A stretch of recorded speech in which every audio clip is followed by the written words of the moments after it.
Kia ora mai tātou katoa. Nei aku mihi kia koutou katoa i hono mai ki tēnei huihuinga ipurangi. Katikara me takina tēnei wāhanga, tēnei wānangananga, ai roto i te karakia.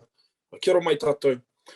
Ka hua te tau, ka hua te rā, te marama ōhina, ka tau nei te moana whakauru pū, whakauru pē, te whare pā, kauru tōpito kia tū, kia rongo, kia mārama, whai o te heke tuauri, te mata pūtahi ngā paki tū, ngā paki ora, ki ngā wai pua kia mahea ki te ora, ōhine, o tama, ka tūku, hōhiri ki te puna wai ora, tāne tokorangi, toi tū, toi ora, whakauti nuku, whakauti rangi, whakaora kia mau, ka mau, whano, tū mai te ora, haumi e, hui e, tāiki e. I te tuatahi, ka tikara me tuku aku mihi tuatahi ki tō tātanei atua, anana i hanga, anana i tango, anana hoki nā mea katoa. Ka huri te kai o taku waka ki rātou kua whetūrangi tia, haere, whakangaro atu rā. Anō hoki, ka huri te kai o taku waka ki a tātou te hunga ora, me tū kaha, me tū māia, me tū mana wanui. Anei aku mihi ki a koutou katoa. E tika ana, ka huri ki te kaupapa te rānei e, hiaha tērā, ko te tai ao. Ka tikara me hui ai tātou, e pāna ki wenei mea ko te tai ao. I roto o te tai ao o te moana nui ākiwa, anō hoki ki Aotearoa. Kia koutou i hono mai, nei aku mihi ki a koutou katoa. Koutou, aha kua kei tawhi tike, aha kua kei mamau tātou, ko te mea nui kei konei tātou ākanohi, wairua, ki te hui e pāna ki wenei mea katoa. Kia koutou katoa o Aotearoa, nei aku mihi kia koutou, ano hoki kia koutou, kei te whenua moi a, ka whakawhiti atu mihi, aku mihi kia koutou, kei tērā taha o te moana tā poko a tā whaki, ki te whenua moi a, nei aku mihi kia koutou katoa. Ko te mea nui kia hau, kia kia mautonu ki wenei mea, ki ngā akoranga, ki ngā whakaaro, o ngā iwi take o te moana nui ākiwa, o Aotearoa o te whenua moi a, ka tira tēnā koutou, tēnā tātou katoa. Anō hoki, ka tikara me tuku aku mihi ki te huku o te ika Māui. Kia koutou kei te nota, kei te hokianga. Nei aku mihi kia koutou. Anō hoki ki te whanganui awa, ki kai whaiki, e taku whaia, e taku kui ai makareta. Tēnei aku mihi. Tēnā koutou. Tēnā koutou. Kia ora mai tātou katoa.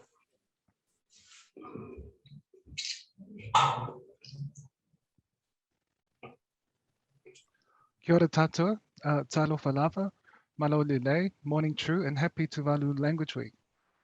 So welcome to the Caritas Oceania online Talanoa for this year's Caritas State of the Environment for Oceania report. Thank you to our brother there, Tupo from Caritas Aotearoa, for our opening mihi. So kia ora, my name is Tim Bass, and I've been honoured to serve as a Pacific advisor to the report series. And today I am your MC. So the Caritas Oceania Environment Report Series is a collaborative project sharing stories from the grassroots and coastal edges of Oceania. The report details how environmental issues are impacting people, and they also show how they're responding. We aim to amplify the voices of Oceania peoples on caring for our common home. Caritas Oceania brings together Catholic social justice and development agencies across the Pacific, working for authentic human development on behalf of the bishops of the region, and part of the international Caritas network of 165 Catholic agencies around the world. Our report has always been more than words on paper. This year, thanks to technology, we're bringing it to you live.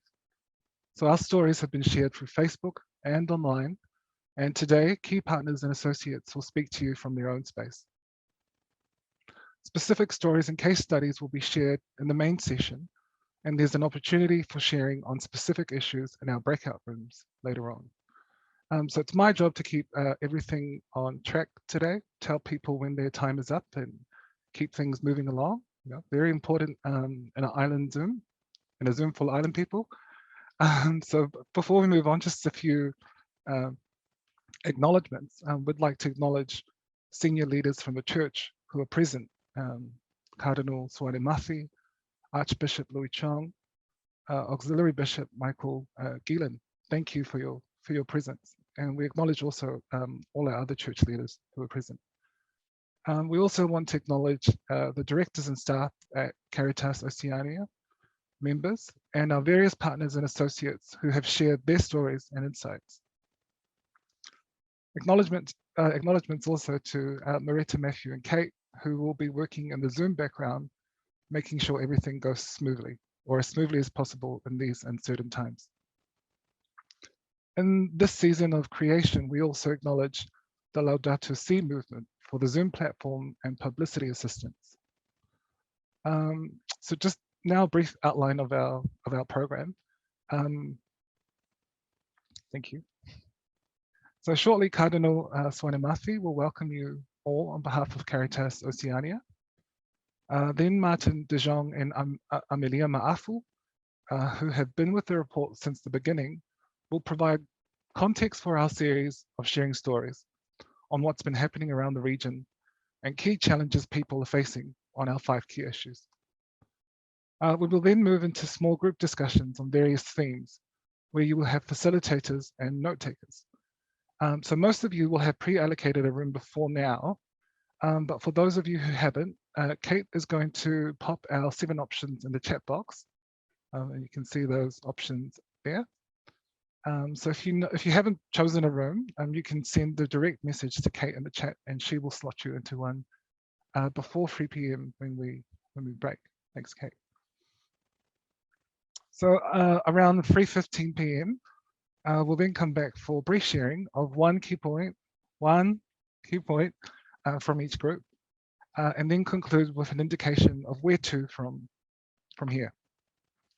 And then lastly, Cardinal Mafi will close us with a prayer. So the formal part will be over, but we will keep the platform open if anyone wishes to catch up informally, including breakout rooms for smaller discussions.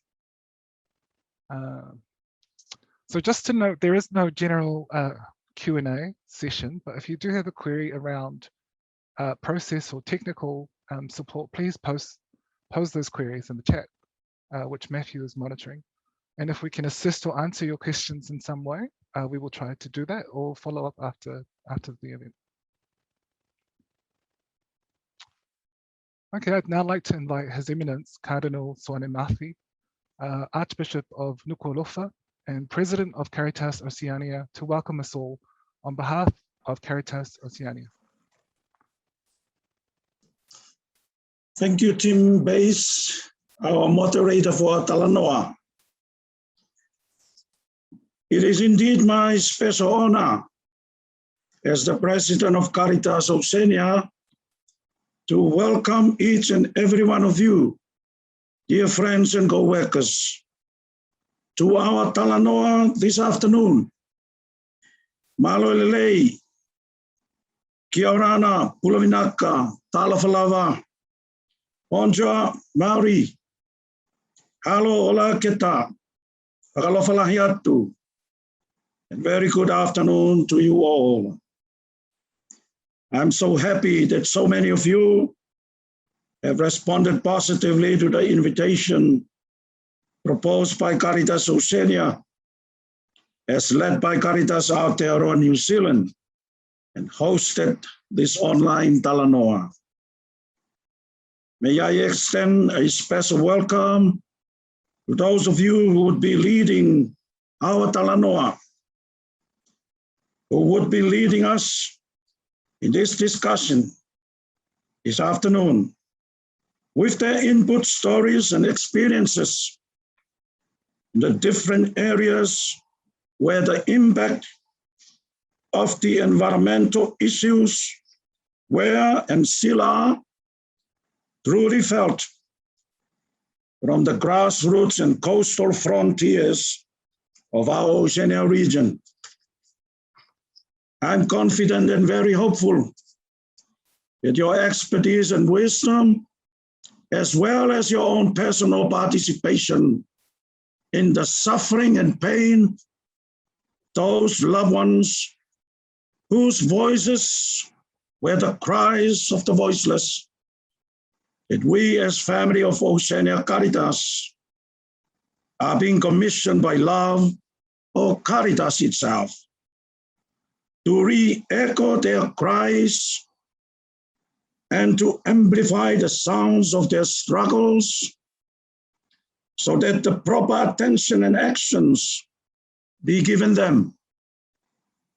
Thus, the significance of the so-called report of the collected stories of this afternoon would certainly be our very best contribution in our common mission in imagining the rightful future of our natural home that we all need. I wish you all well in our Talanoa this afternoon. Malo apito.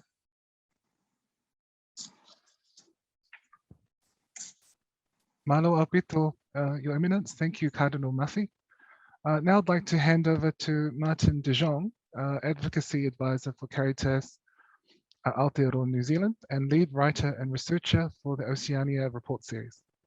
Malo, Martin. Malo Tim.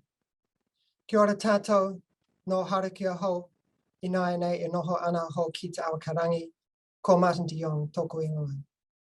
I'm so glad to be here with all of you. That feels bizarre still, sitting in a little room with everyone else on Zoom, but it is wonderful that technology enables us to connect in this way.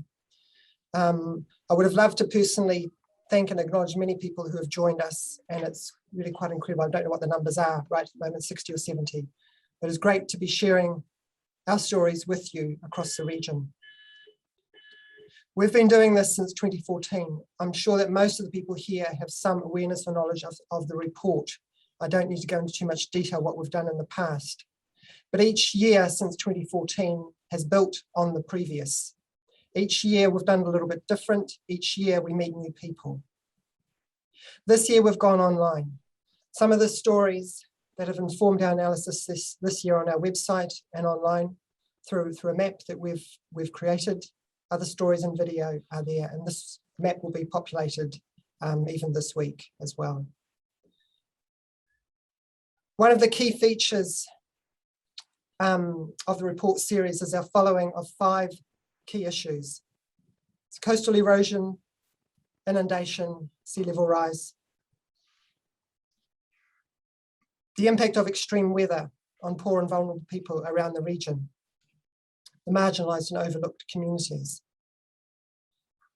the impact of a range of environmental issues on basic food and water supplies, safe food, safe water. And somewhat different, what's happening offshore, with offshore mining and drilling, and a special focus in recent years on the threat of seabed mining. We'll bring an update on that later. And finally, climate finance, which is a response to the climate changes we are seeing, which relate to so many of these issues. But they are indicators. And this year, we are planning to do it differently because of the changed approach. Rather than these indicators showing our assessment of the year that has just passed, we'll be using it as a risk indicator for the year ahead, based on what we've experienced in the past year, trends that we know are happening, and predictions of the future or expectations of the future. And this is based on talking to our program staff, our partners, and you yourself will have a role to play if you wish to in a follow-up email after this event. What we discussed today helps build a picture of what is happening to our world from the human side. We'll also be working on an Oceania statement to release on the 4th of October. This Talanoa is just one of the steps along the way to help us in the formulation of that statement. The great breakout rooms later will be a key part in identifying from you people here what are the key issues and what are the key responses that need to happen. And we will be sharing these messages, these stories, these assessments with others around the world, particularly through the Caritas Internationalis network. And there are some coordination meetings happening around COP26 happening today, later today on that. But also contributing to debates on biodiversity and other environmental impacts. Earlier this year, Amalia fired the first salvo from Oceania to the rest of the world when she spoke at the Glasgow Dialogues, giving input on Talanoa. And I'd like to invite Amalia to explain Talanoa for us who are gathered here today as we adapt it to these circumstances.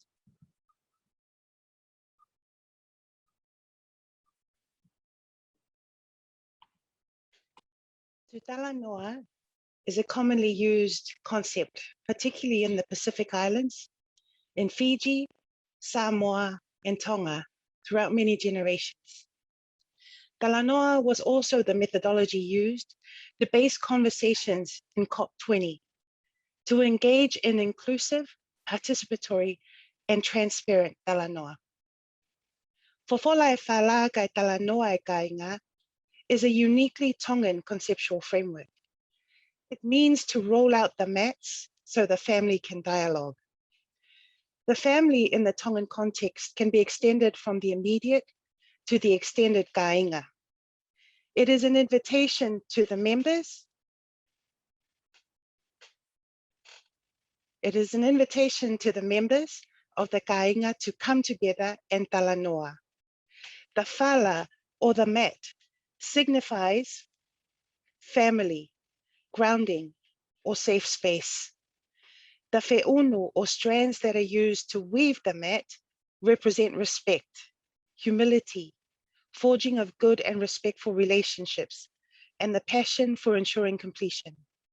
The underlying meaning then is an invitation to come together, be seated, one and all on the mat, to Talanoa and arrive at an agreed solution. It is a safe space without hierarchical order, where people should not fear intimidation. Even children have something to say, and we all agree on the future together.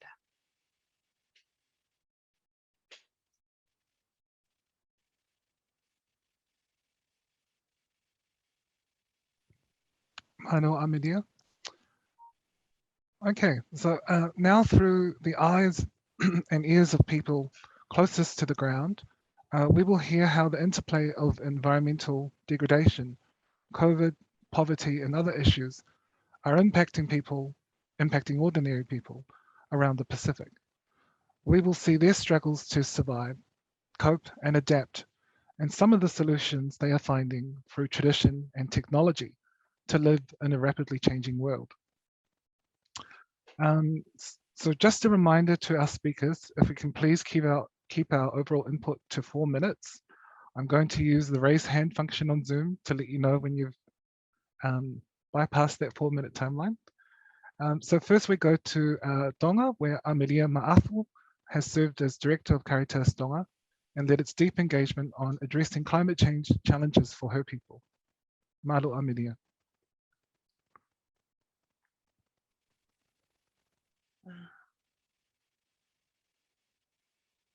Sorry, thank you very much, Tim. I'm going to invite Suliana Falemaka, the Country Director, to address the forum. Malo.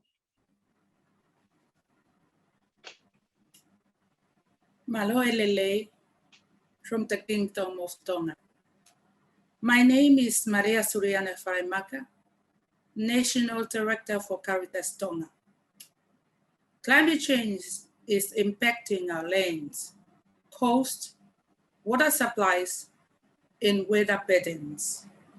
In Tonga, we have longer and more frequent droughts.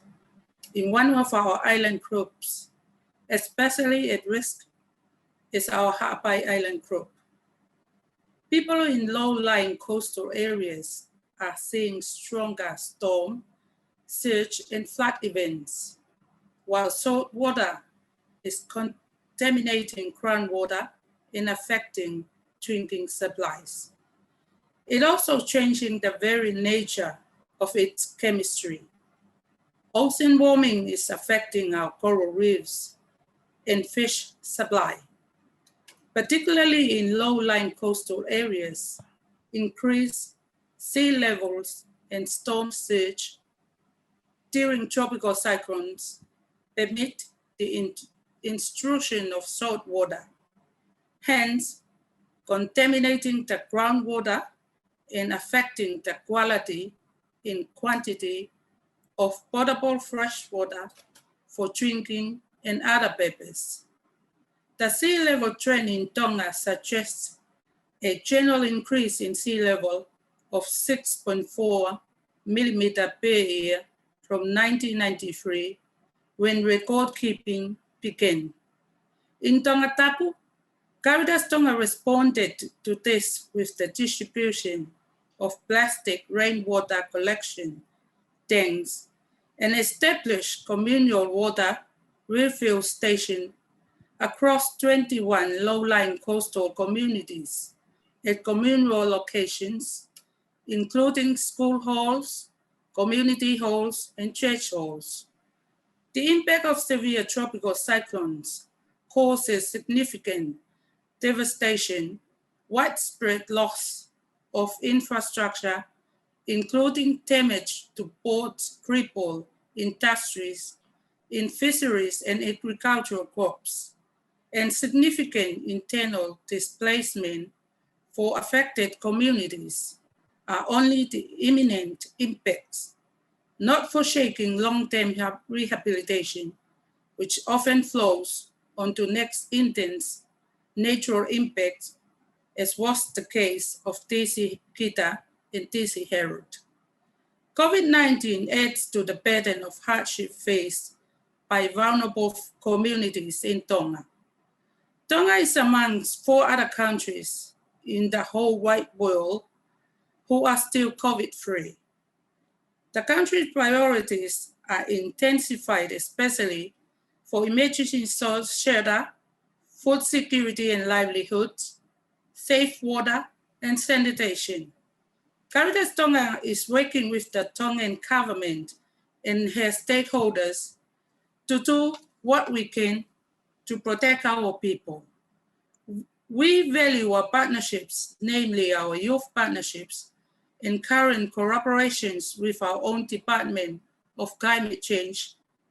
Every year, Caritas Tonga is invited to participate in Climate Change Awareness Week. In this year, Caritas Youth were invited to sit on an expert panel to Talanoa about the important works being carried out in partnership with the Department of Climate Change. I would now like to welcome Malialosa Tapueluelu to share about this event. Malo Malialosa.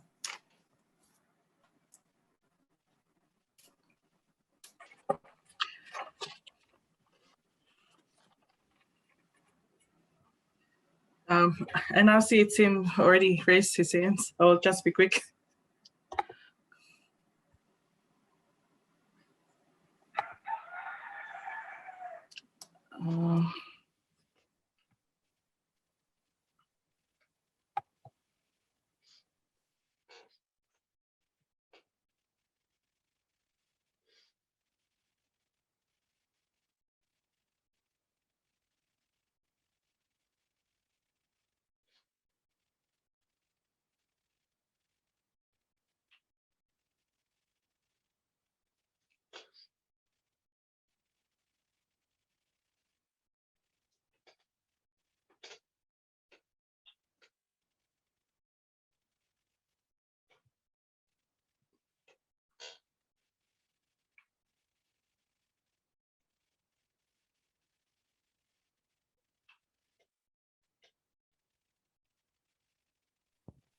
I think we've just lost, Marielsa, are you there? Sorry, I was dropped out. That's okay. I just shared my screen. I'm not sure if everyone can see it.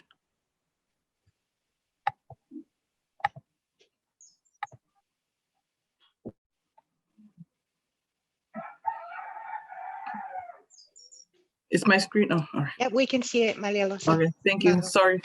Yeah, thank you. The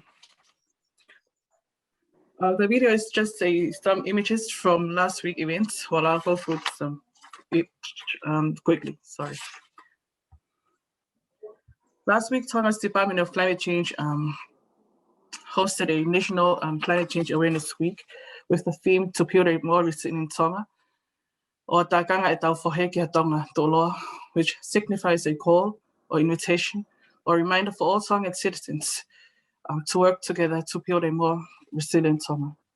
On the 21st of September, which marks 5 years since Tonga being ratified for the Paris Agreement, the first ever National Youth Climate Change Talanoa was held as part of the Climate Change Awareness Week. And I was privileged enough to be part of it as representative from Caritas Tonga and our youth. This was aimed to create a platform for the youth of Tonga, representing from various youth organizations, secondary schools and tertiary institutes and other relevant stakeholders to communicate, advocate, exchange ideas and knowledges from youth perspectives about climate change, as they are 1/3 of our total populations, and of course, current and future of our country.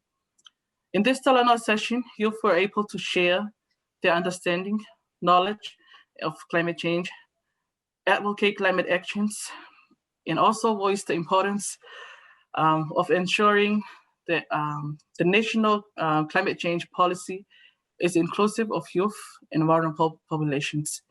In addition to that, our diocesan youth also conducted a cleanup activities and tree planting activities at the end of the week in support and also in response to Laudato Si. Malo Alpito. Malo Alpito, thank you, Maria Losa, Suliana, and Amalia. So maintaining the youth perspective, we now move to Kiribati, where the Caritas Kiribati Youth Group has been instrumental in providing stories on how sea level rise is affecting coastlines, salination of water and food production, and the small low-lying atolls comprising one of our biggest ocean states.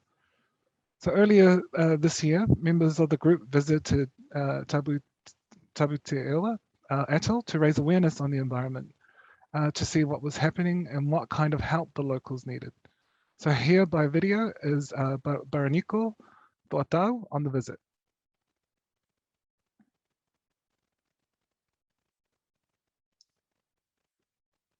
We should have a video. There we go. Howdy, my name is Talanoa. I'm one of the youth Caritas who went to visit the Oceania last year, the beginning of last year.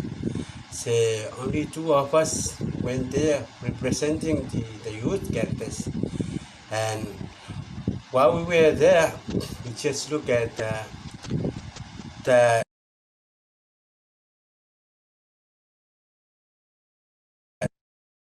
look of the island, how it looks, and how the vegetation and trees are growing there.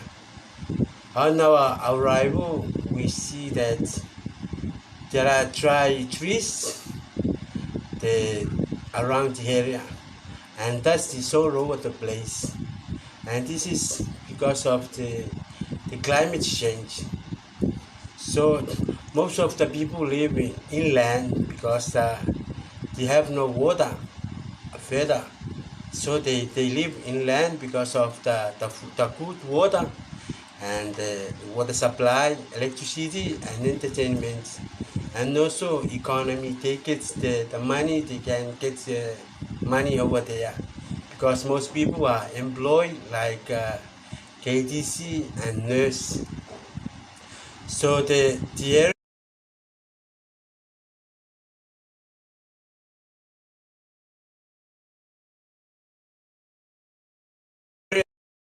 of the Victoria is there are some people who live close to the ocean side and the lagoon side. Those people have seawall, and some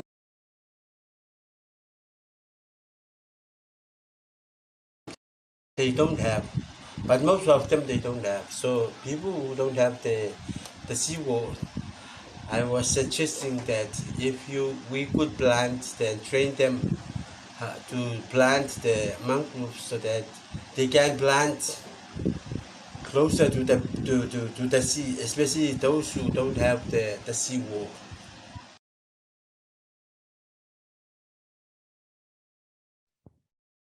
Mauri Baraniko and the Caritas Kiribati Youth Group.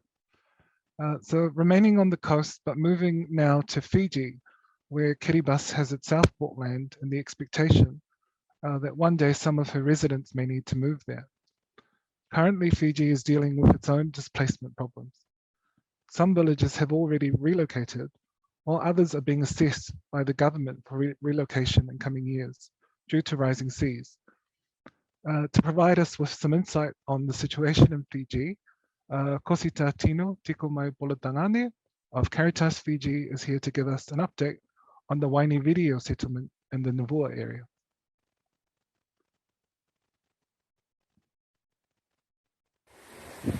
Bula everyone who may be watching this video. I'm here to present to you and the world about the problem of coastal erosion that have been affecting many communities here in the Pacific, especially here in Fiji. In Fiji, more than 3 communities have already been relocated elsewhere because of the problem of coastal erosion, and 40 other communities are in the pipeline for government plan to be relocated because their coastal area have been chewed up by sea level rise, that their communities are at risk, especially with the extreme weather patterns, so they have to be relocated, especially because of the problem of coastal erosion. I'm standing along the coastline of a settlement here in Navua, Fiji, namely Waini. Their coastal area have been very much affected by coastal erosion. That the road in which now you see has been accessible to vehicles up until to last year. But this year, this road is not accessible anymore. And we are walking along this road just to let you know, let the world see about this problem of coastal erosion. Just last year, this road have been accessible to vehicles and cars. After Cyclone Ana in January, which has further exacerbated the issue of coastal erosion along the Waini settlement, now this road is no more, and no vehicle can access this road anymore. So that is, ladies and gentlemen, is one of the reality case study about coastal erosion that is affecting many communities in the Pacific, and also the community where I'm standing right now, the Waini community. So there is a risk that is with this community with regard to coastal erosion, and they will be relocated sometimes down the line because they believe, and also we believe, that because of coastal erosion, it will affect them very much in the years to come. So for those of you watching, I thank you for watching this video, which I am presenting to you about a reality case study of coastal erosion in a community here in Fiji, namely Waini.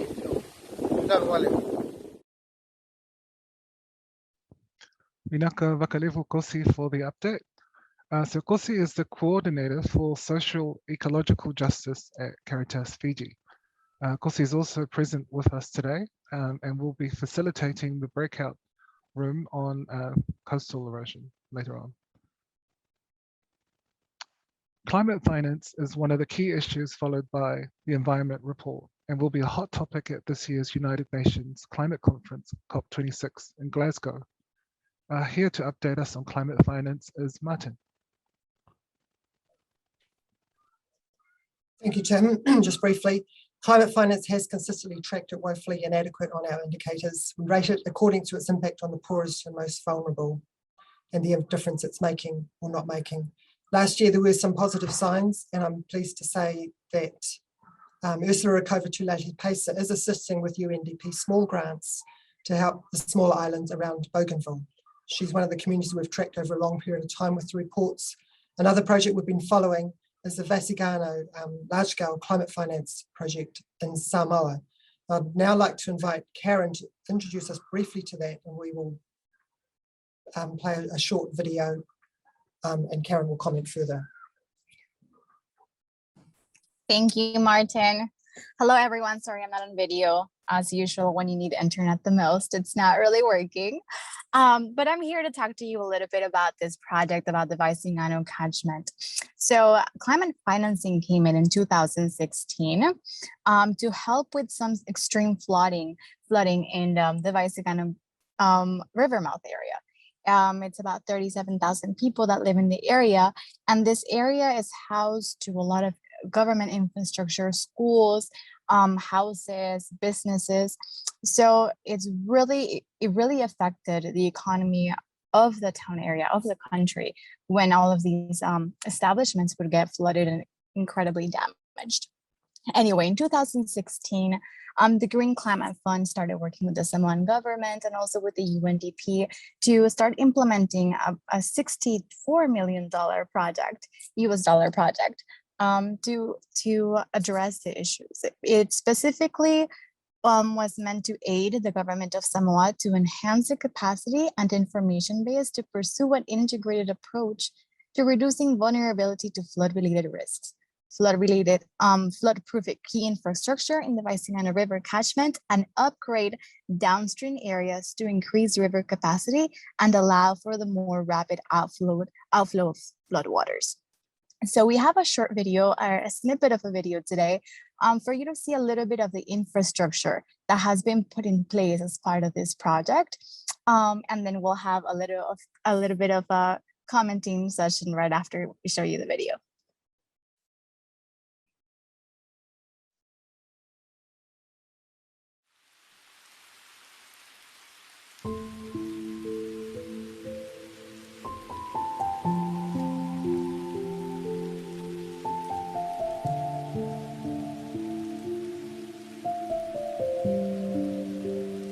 The exceptional precipitation rates recorded by the Afiamalu weather station associated with extreme weather conditions caused severe flash floods that inundated most parts of Samoa. The Vaisingano residents were at the forefront, witnessing the deadly flow of the Vaisingano River. Vulnerable families living near the river were evacuated from their homes to safer grounds as most parts of Apia urban area went underwater. The events on this day brought back memories, experiences, and similar impacts to that of Tropical Cyclone Evans in December 2012. The EWAC project financed the design and construction of the Vaisingano Revetment Wall Segment 1. The wall was designed to provide optimal protection of the economic infrastructure as well as community assets from risks posed by climate-induced disasters. Some members of the community were able to share their experiences and concerns on the functions and effectiveness of the Vaisingano Wall after the recent flooding incidents.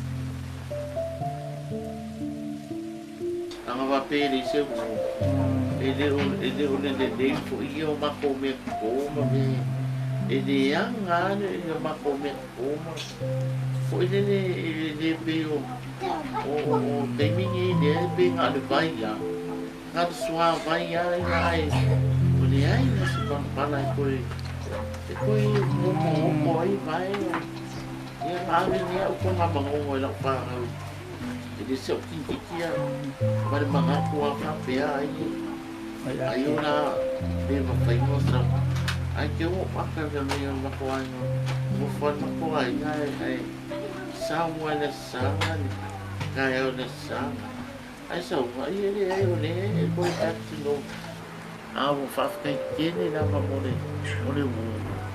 o se pe ra pa ma ko o le ko ku pusa na ma me nga ia ia a o pe nga ma ia la pa sa o le vai ko ma kai ia a o le ai se me pala ko a ia sa pa le nga ia ma ko ele ma ke o fo.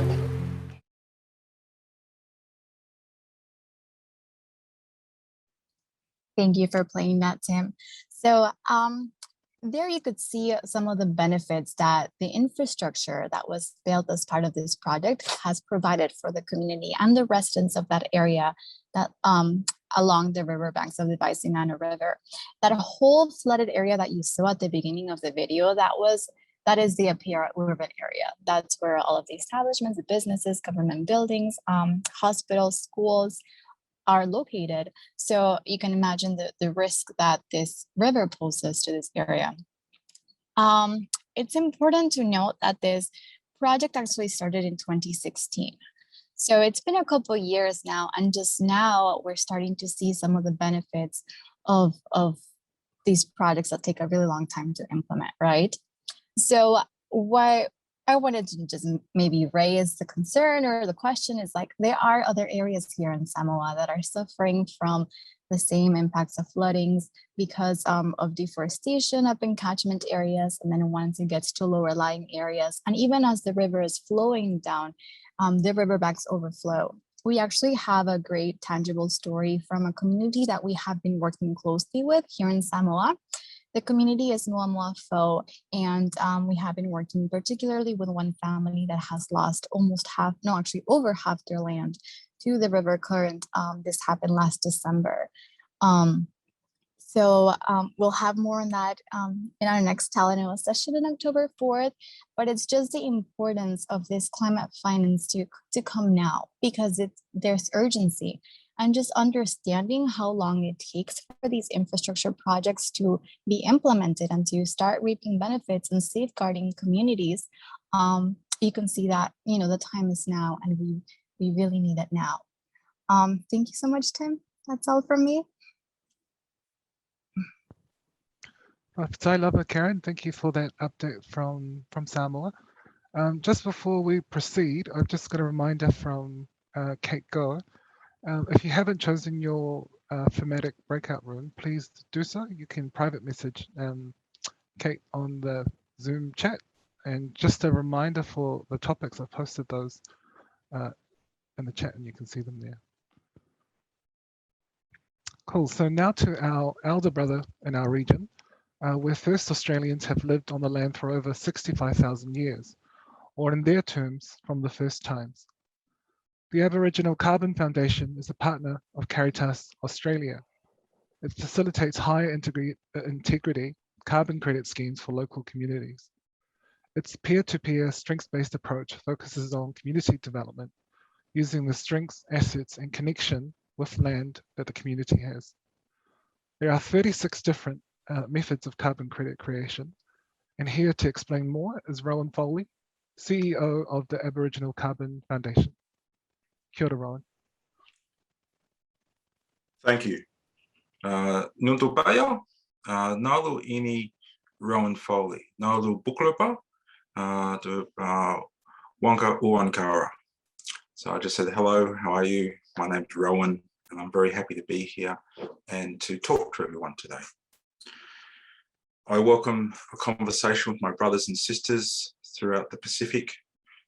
We are all dealing with climate change. It is a serious matter. In Australia, we are dealing with it in a number of ways. The Aboriginal Carbon Foundation is building carbon economies on Aboriginal lands through the trade of carbon credits with environmental, social, and cultural co-benefits or values.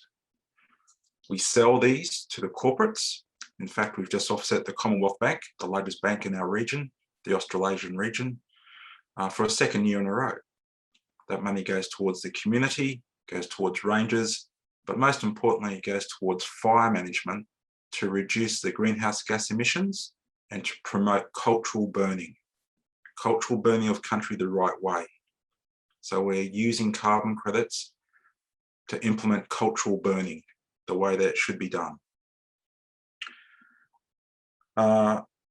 Another program that we've been working on is the Blue methodology, working with Caritas Australia, which is who've been very helpful, been very good, and we're hoping to work on that in the Indo-Pacific scheme with the Australian government to promote blue carbon methodologies throughout the region. So whilst there's how can you put it? You can put it on the negative or the positive. So the negative is responding to climate change, putting up bigger walls, which you need to do to survive, or you can actually do something about it. You can actually reduce the amount of greenhouse gas emissions or protect the environment, coastal ecosystems. Through the protection of that, you generate blue carbon credits. So you don't have to be on the back foot, you can actually be on the front foot. Now, the way that we trade at a premium or high integrity is through the verification of environmental, social and cultural values. We use a peer-to-peer strengths-based approach. Black fella to black fella, no white fellas, right? We provide people with the tools. This comes from the global south, right? We don't believe the global north and the colonizers have that much to offer us. We pick up on other themes about the colonized and the colonizers. So, you know, we use indigenous to indigenous ways of being and ways of, you know, indigenous models. And, you know, some people say, yeah, Rowan, that's great, but no one's going to buy it. And I said, well, we just offset Australia's largest bank for the second year in a row, and we offset many, many corporates. They all buy it because we do our own thing. We don't chase them. We don't believe in their values. They believe in our values. And that's something that's very important. I was at the Paris Agreement. I did speak to a community forum at the Paris Agreement several years ago. That was an amazing experience. It took me 3 days to walk around the entire, to do one lap of the Paris Agreement, walking constantly. It took me 3 days just to do one lap. It was humongous. It was huge. We all think that we're all isolated and doing our little bit. And the thing is, we're actually all connected, and everyone doing their little bit will help. Now, the EU, the European Union and their markets have shifted, they've moved, they've brought in a carbon tax, so the carbon mechanism, carbon border adjustment mechanism. Now that will come to the Asia Pacific in time to come. Europe's the first country. Joe Biden, North America, they'll be moving on it as well. The stuff that we're working on, it will all come through. Every country in the world will be carbon neutral by at least 2050, and Australia is moving in that direction as well. ScoMo's very slow to the party, but he will get there.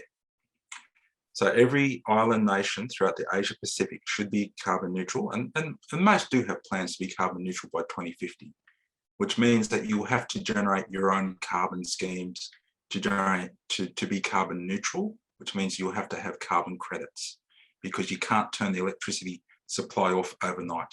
You can transition, but you can't turn it off. There will still be a carbon footprint. So what can you do? Well, you can take positive carbon action by supporting local Indigenous people, local jobs, local values, local outcomes. So you craft the scheme to suit your values, not the other way around. And this is something that people are starting to cotton onto. Paulo Freire wrote the book Pedagogy of the Oppressed in 1975. He cottoned onto it a long time ago. If you read some of the literature that these people have written, you'll see that these concepts are actually well grounded, and they've been around for a long time. And we're just simply picking up on them and using them to the Indigenous advantage, our advantage, our economy, our models, our way of doing business. And it works. Real outcomes, real cultural models, real income, real relationships. So it's not theoretical anymore, it's a reality.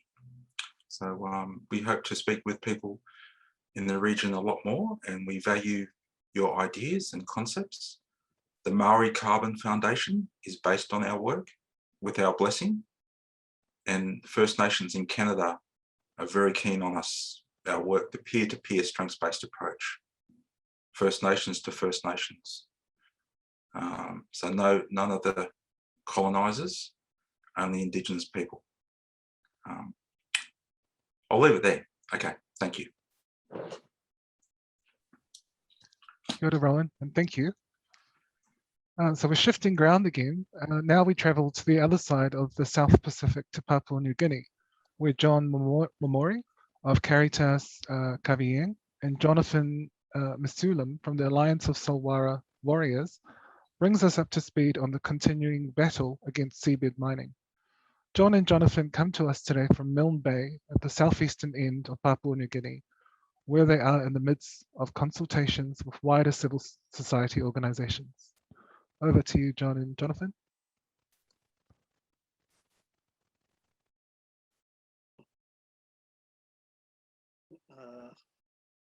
Hello, good morning all.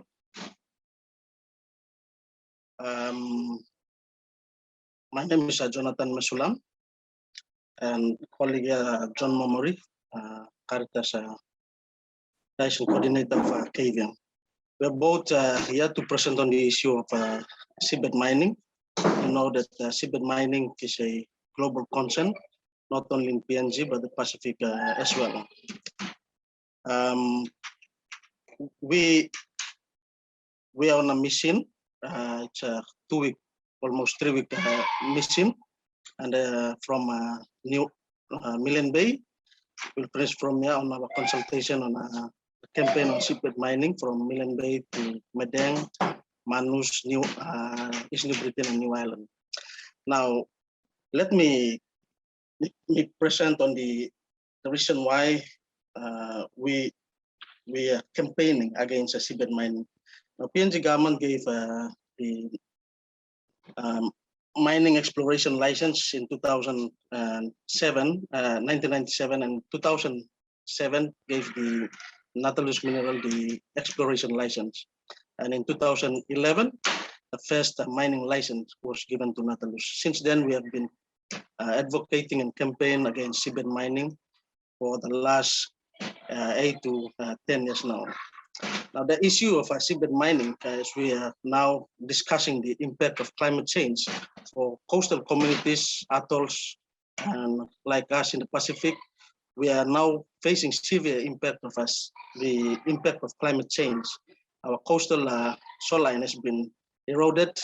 Low-lying islands are almost gone, sinking. For example, here in PNG, we have the Carteret Islanders. They have been internally displaced as climate migrants, and we continue to face this impact of climate change. Now, seabed mining is another additional burden to the already existing pressure that the people in the Pacific, the low-lying island communities, PNG are facing. Now, the potential impact or implication of seabed mining in PNG and the Pacific is one, there is no environmental reports or things that say that seabed mining is good for us. Until now, the environmental concern is very, very great. No one knows the potential impact of seabed mining, and that is very, very scary for us. You know, the planet that we are living in or on has two lungs. One is blue and the other one is green. We have the blue is the ocean, and the green is the forest, the trees that we have. Once we destroy these lungs of the earth, where else are we going to go? The potential implication is the economic implication it has on our economy. Like, for example, in PNG, we also have the fisheries that contributes to the national economy. Likewise, for most Pacific countries, we have our national budget supported by fisheries. Now, if our oceans are destroyed and damaged, where else are we going to get funds to support our national budget and support the delivery of basic services to our communities? Not only that, but on a small scale, it affects people in the village where they go and fish and get little income to sustain their livelihood. They pay for school fees or food stuff or things that help them out in the community. Their livelihood is being threatened by this project. In the case of PNG, we do not have this legislative framework. So another implication is the legislative implication. We do not have any legal binding document on how to govern the operation of seabed mining. We are only aware of onshore, but the offshore, we don't have the Offshore Mining Act or legislative framework. And that is of concern. Second, when we talk about free, prior, and informed consent, FPIC process are not being followed to those views from the community. And the fourth is the cultural or social implication it has on our custom culture. In New Ireland, we have this Sakolin Festival, which a culture which is unique. So when this project goes ahead, it's going to have an impact on our culture. Now, let me, since the moderators raised hands up, let me finish up by saying that the Papua New Guinea campaign is very, very important and a lesson to the Pacific. We have stopped seabed mining since the license was given in 2011. Until now, there is no operation. And I'd like to encourage Pacific Island communities, nations to stand up for your rights, and that is to say no to seabed mining. Our livelihood, the island communities depend entirely on seabed mining. Our entire livelihood depends entirely on the ocean. The ocean is our own food source. Thank you. Thank you, Tomas, our One Talk brothers from Papua. Finally, in our tour around Oceania, we come to the Tena, the youngest sibling, Aotearoa, a young land with young people connecting with the 2,000-year lifespan of the mighty Kauri tree. After a video on the Karanga a Tane Mahuta, the call of Tane Mahuta, Mina Poimare Peita, principal of Te Kura Taumata o Pangaru, will speak to us from the far north of Aotearoa, New Zealand, on their work connecting rangatahi, young people with land and culture. Kia ora, Mina.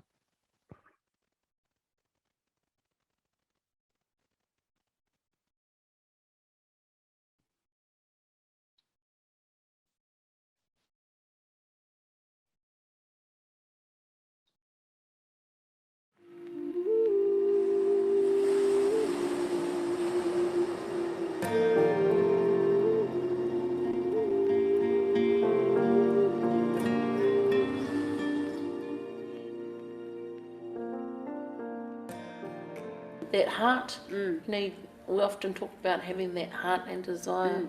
How do we whakatongia te kākano ki roto i ngā tamariki?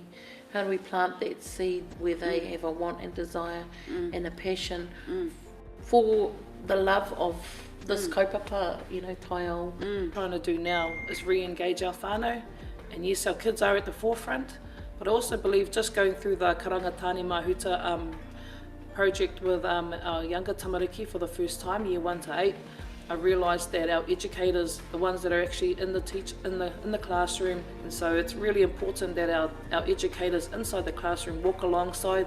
They also become the students as well.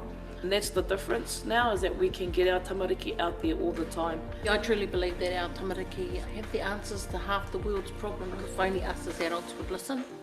The idea of allowing their voice to be included in an iwi 2,000-year strategy plan, kaitiaki-tanga strategy plan, is massive. Yeah, our kids get to have a say in what happens for something that is going to affect their children and their children's children and so on, and understand that our tupuna were scientists in their own right.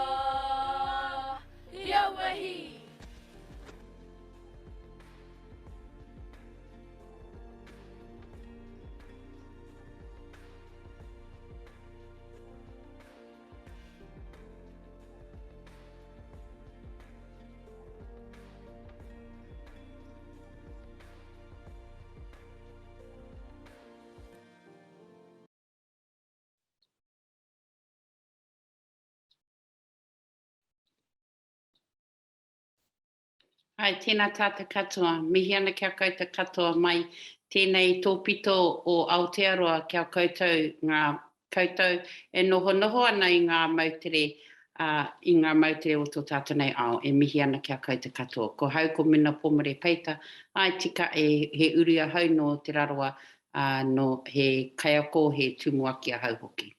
Well, I've been given the word from the co-host that I've got to be very short.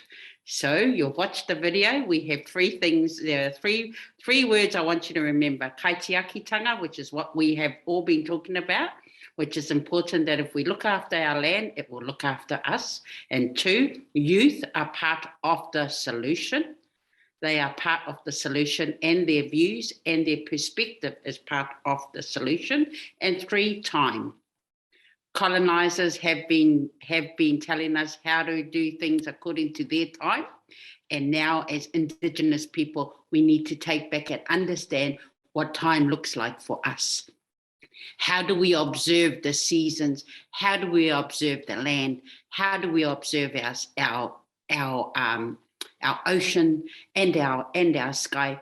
And from there, how do we create solutions? Because we have to deprogram all our young people so that we can move forward. Tēnā koutou. Is that short enough, Martin? Kia ora mina, and thank you. Thanks also, we'd like to also acknowledge the rangatahi of the project, the future of our land. Thank you very much. And thank you to all our storytellers so far.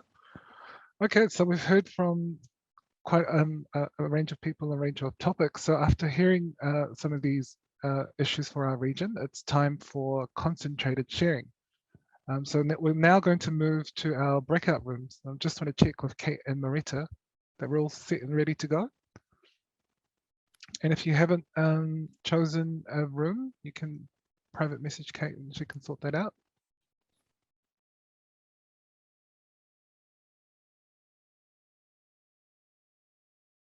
Kia ora, thank you.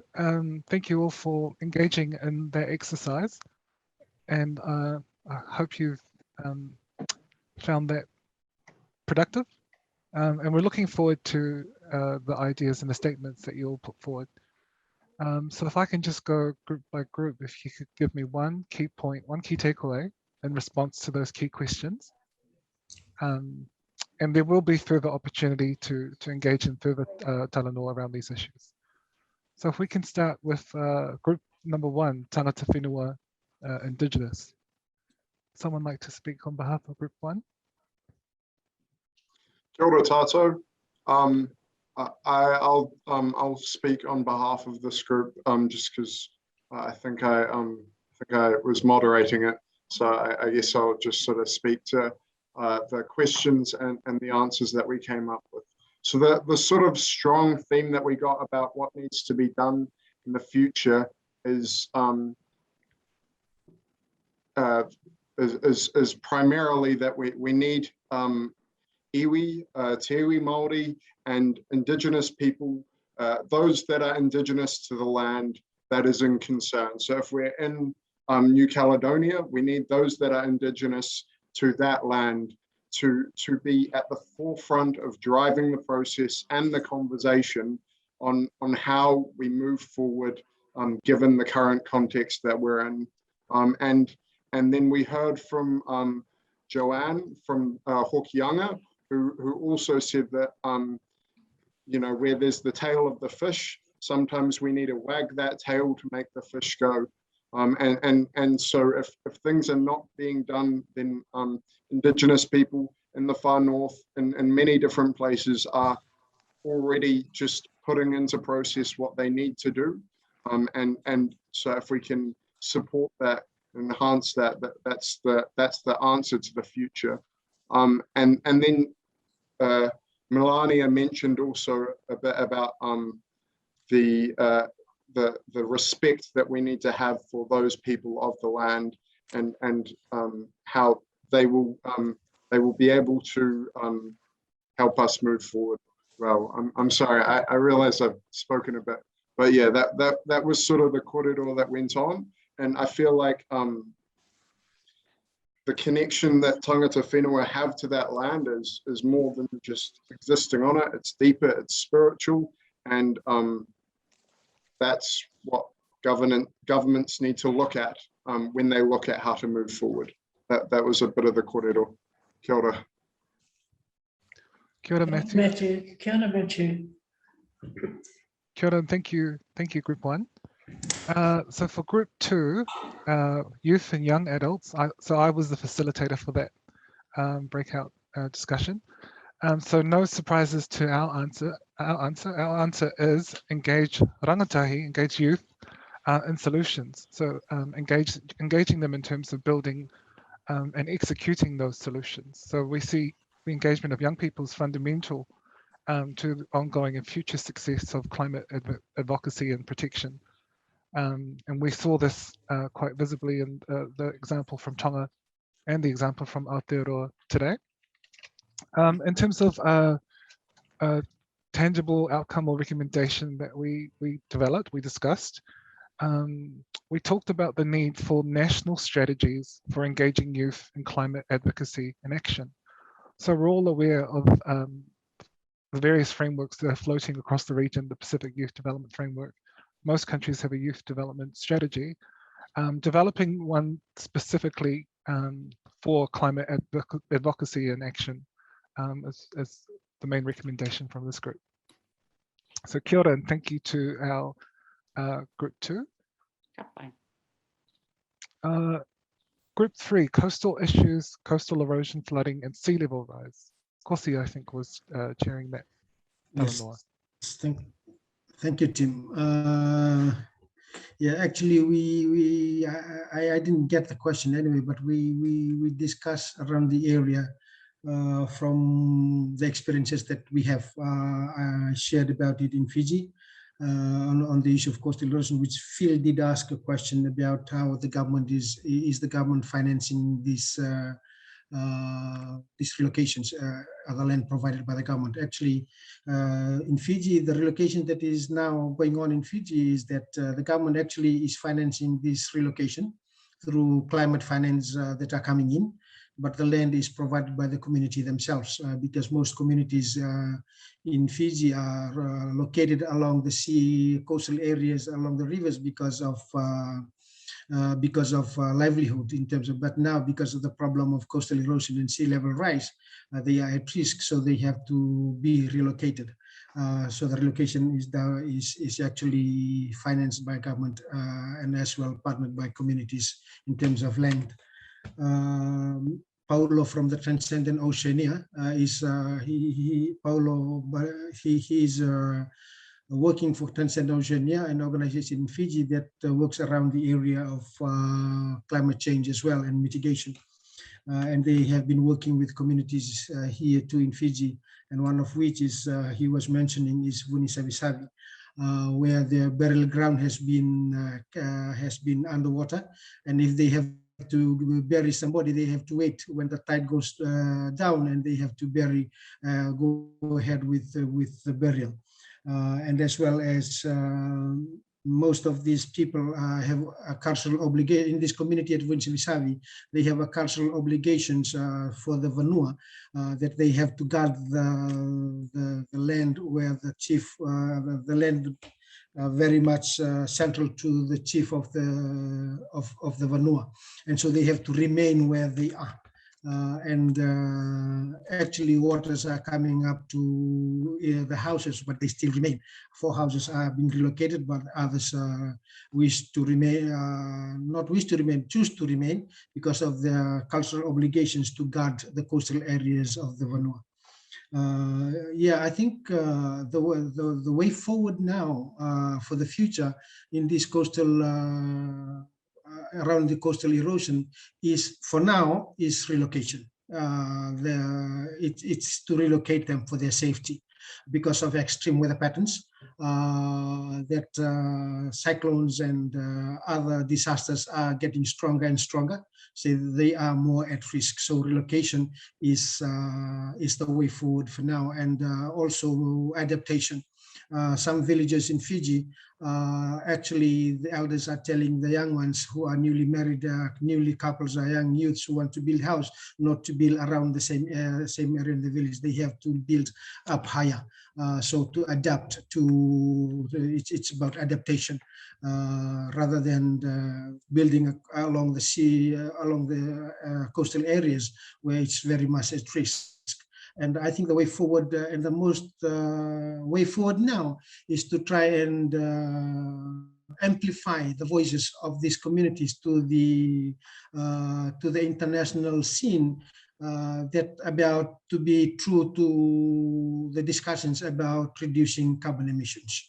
That will be the only way forward to try and somehow minimize the effect of coastal erosion through sea level rise. So the thing is to try and voice our other way forward is trying to voice to raise the voices, amplify the voices of this community very strongly at international level, so they can understand the problem that they are facing, so that we stand true to the Paris Agreement to try and somehow lessen carbon emissions to 1.5 or to 0 would be good. Thank you, Tim. Vinaka Kosi in group 3. Group 4, food and water concerns. Can our facilitator raise your hand? Yeah, still here from Caritas, Aotearoa, New Zealand. We were just getting, like a lot of groups, just getting going really, and until we were called back to the main group. A couple of key points really we discussed were things like there is plenty of food to go around globally. It's really habits and reduction of waste is a vital component to ensure that the human right of food and water security can actually be realised in communities that are struggling to that have a food gap and are struggling to have access to not just food, but we talked about nutritional food, proper food that actually has the right calories, the right content, to keep people healthy, not just keep them full.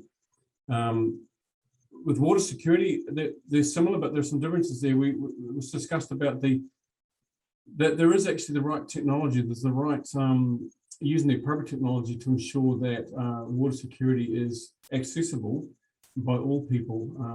Now, some places, as they get drier or the wet season gets wetter and a lot of water runoff, it's about using the right kind of pumps and the right collection systems. But we have the technology to do that. It's really comes down again to the will. But the key message was to reiterate the human right of food and water as a basic need. It's a basic human right. And in some ways, getting back to basics will enable those human rights to be realised again. Yeah, that was pretty much us. So the other thing was the division between the access to the food and water as a resource, as it gets scarcer in some parts of the world, has become a divisive between the rich and poor. And so there does need to be a re-inviting back to the common good to see everyone fed and watered properly. Thank you.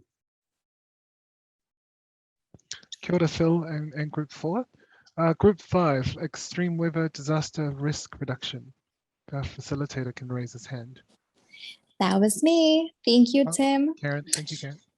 So we had a very unifying conversation about a central repository of disaster risk reduction knowledge.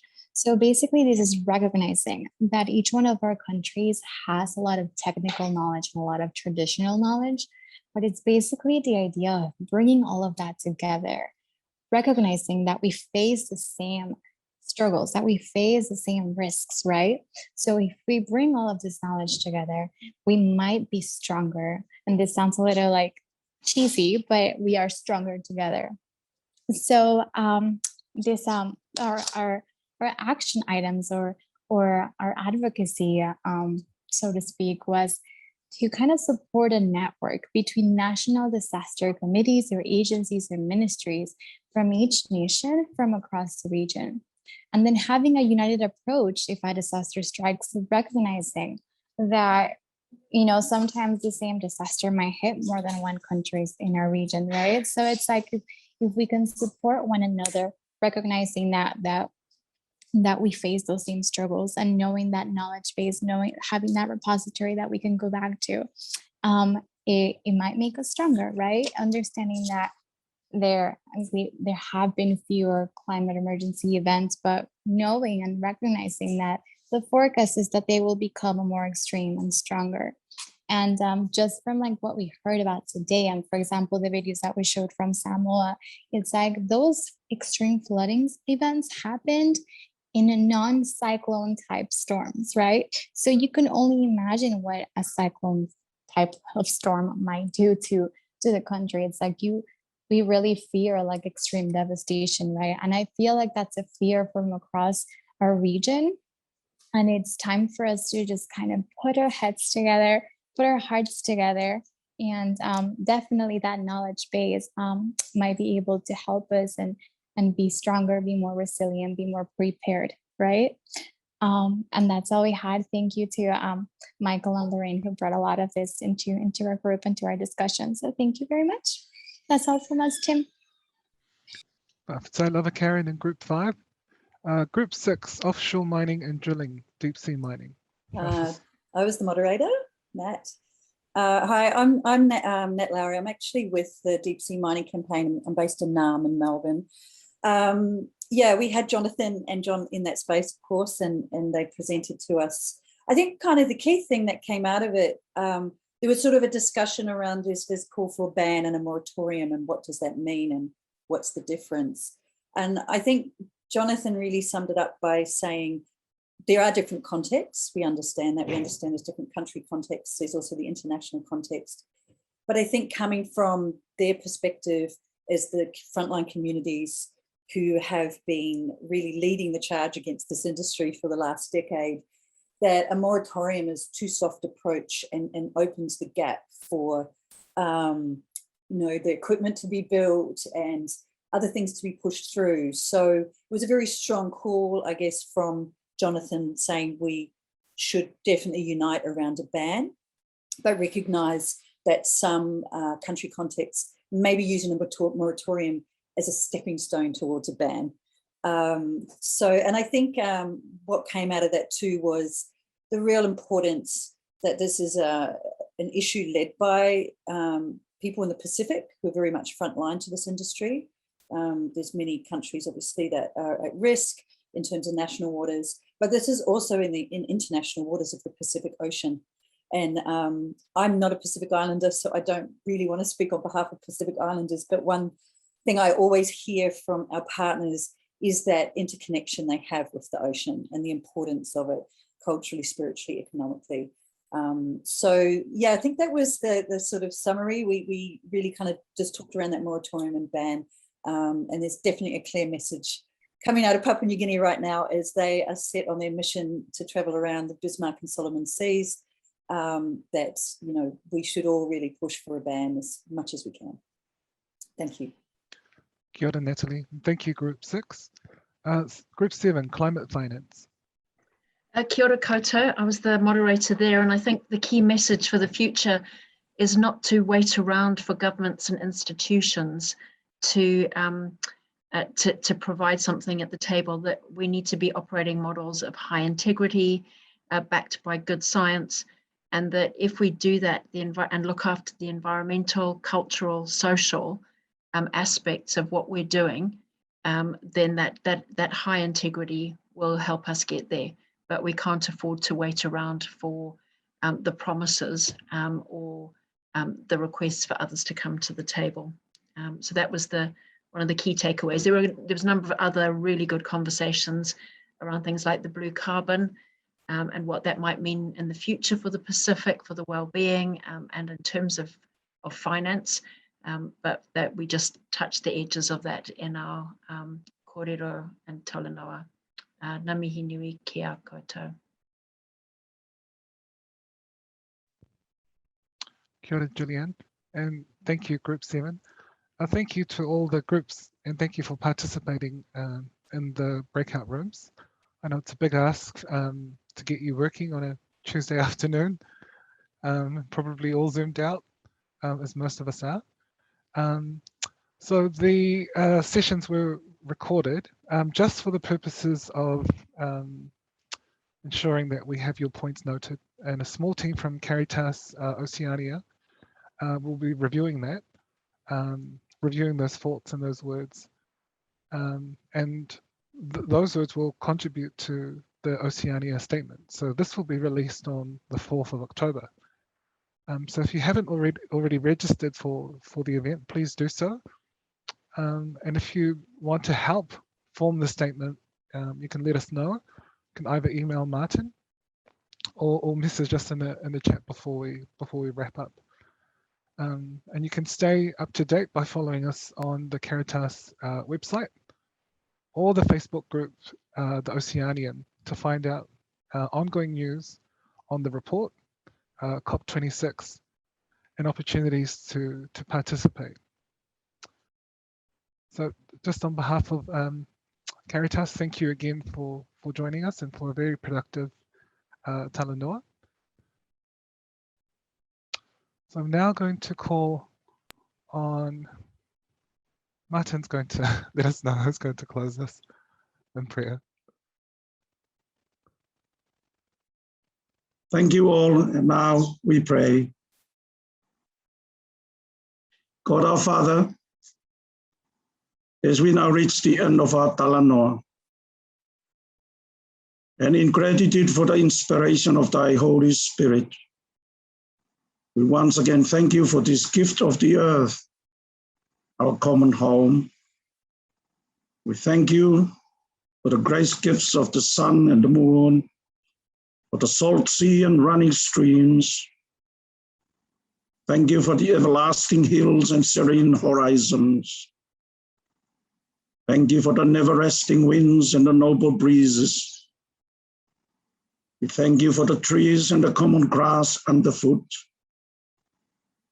We thank you for our senses by which we hear the songs of the birds and seeing the splendor of summer fields and the taste of the autumn fruits. And as we rejoice in the playfulness of sea creatures, and as we smell the breath of glorious spring, Father, grant us a heart wide open to all this beauty of yours being passed on to us. We therefore continue to ask, save our souls from being so blind that we so often pass all this without seeing. Father, for you have created the world and gave it into our care, so that in obedience to you, we might serve all people in fairness, justice, and love. Father, inspire us to use the riches of creation with wisdom and ensure that their blessings are shared by all. As we depart our own ways now, Father, we ask that your fatherly blessings be upon each and every one of us. In the name of the Father, and of the Son, and of the Holy Spirit. Amen. Amen. Amen.